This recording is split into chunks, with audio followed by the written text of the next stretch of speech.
ખેડ વિસ્તાર આપણો જુનાગઢ, રાજકોટ, જુનાગઢ અને પોરબંદર બંને જિલ્લાના 5 તાલુકાઓના 107 ગામને જોડતો આ વિસ્તાર દર વખતે ચોમાસું આવે એટલે આપણે સમાચાર સાંભળીએ કે ફ્લડનું પાણી ઘૂસી ગયું. અને હું પોતે આ વખતે ગયો હતો.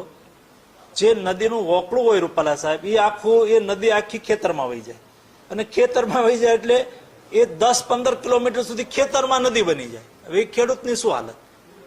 એના માટે થઈને ઘણા વખતથી શોર્ટ પ્રયાસો થતા પણ રહેતા હતા, પરંતુ આ વખતે 1500 કરોડનો પ્લાન ખેડ પંથકના પાણીની સમસ્યાઓને સમાધાન માટે થઈને નદીઓ પોળી કરી અને મૂળ પ્રવાહને વહેવડાવીને નાળા પુલિયા મોટા કરવા સહિતનું એક સારું એસ્ટિમેટ બન્યું છે.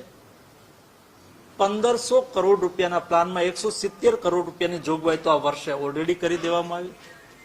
તાંત્રિક મંજૂરી પણ 1500 કરોડના પ્લાનને ઓલરેડી આપી દેવામાં આવી. વહીવટી મંજૂરી અને આગામી દિવસોની અંદર મળી જશે. કહેવાનો મતલબ બજેટની અંદર ખેડ વિસ્તારને પ્રાધાન્ય આપવામાં આવ્યું. એ આગામી દિવસોની અંદર ખેડ પંથકની સમસ્યાઓનું સમાધાન કરશે.